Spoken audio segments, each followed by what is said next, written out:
Bonsoir, bonsoir. Bonsoir. Alors, ce soir, on est réunis pour célébrer notre fête de Pâques. Et cette fête a une particularité. En Israël, cette fête est toujours célébrée dans le mois de Nissan. Or, Nissan, c'est la période dans laquelle où les rois sont couronnés en Israël.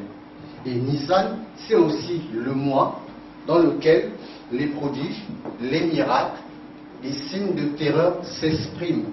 Et comme par hasard, Dadi a bien choisi son thème, qui est une gloire comme celle du ressuscité. Or, Christ ressuscité, c'est un prodige, c'est un miracle qui défie jusqu'aujourd'hui tout entendement. D'ailleurs, ça fait un grand bruit jusqu'à nos jours, au milieu des nations. Quoi? Les scientifiques, les chercheurs, les historiens cherchent à percer ce mystère-là. D'ailleurs, si nous sommes réunis aussi ce soir, ici, c'est à cause de ce miracle-là. Amen, amen, amen. Amen. Alors, nous allons ouvrir notre Bible dans le livre de Romains au chapitre 1, verset 1 jusqu'au verset 4. On va essayer un peu de rentrer un peu plus en profondeur. Alors, c'est Paul qui parle.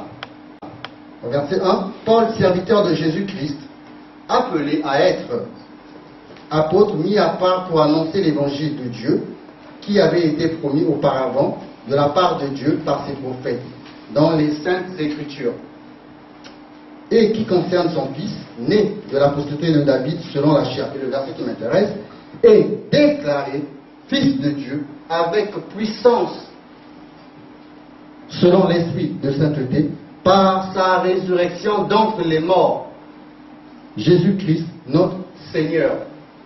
Alors, Paul nous dit que c'est par le miracle de la résurrection que Christ a été déclaré fils de Dieu. Et d'ailleurs, Christ lui-même le dira dans Matthieu 12, versets 39 à 40, génération méchante et adultère, vous demandez un miracle, il vous sera donné un autre que celui du prophète Jonas, lequel, de même qu'il a fait 3 jours et 3 nuits dans le ventre du grand poisson, le Fils de l'homme fera aussi 3 jours et 3 nuits dans le sein de la terre. Mais quand on nous parle du sein de la terre, on nous parle du séjour des morts. Donc, la mort a été témoin de la résurrection. D'ailleurs, on le voit même en Égypte, au moment du 10e plaie, où le Seigneur veut sortir un peuple de sa main puissante. Qu'est-ce qui se passe? C'est l'ombre de la mort qui couvre toute l'Égypte. Et c'est sous cette ombre-là qu'un peuple va ressusciter. Un peuple va avoir aussi son miracle. Mais il y a un problème. Pourquoi est-ce que la mort est témoin de la résurrection? Et pourtant, on nous a toujours dit, mort, c'est fini. Il n'y a plus rien à gratter. Il n'y a plus d'espoir. Et chose curieuse, de là, il y a quelque chose qui paraît. Et c'est là où la sagesse des nations tombe. Alors, qui veut comprendre ce mystère-là? Il n'y a que ces mères. Alors, 1 Roi, chapitre 8, au verset 51, là-bas il nous est dit, car ils sont ton peuple et ton héritage, et tu les as fait sortir d'Égypte, du milieu d'une fournaise de fer.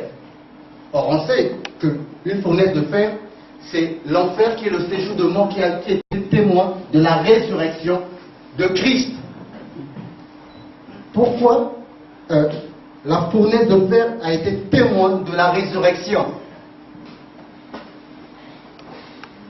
Lorsqu'on écrit le mot fer en hébreu, ça nous donne, ça se dit barzel. On a bête, la première lettre qui nous donne le nom de Bina. On a Resh, qui nous donne le nom de Rachel. Et on a Zaïn, qui nous donne le nom de Zilpa. et on a Lamed, qui nous donne le nom de Léa. Donc, le séjour de mort, c'est les 4 femmes de Jacob.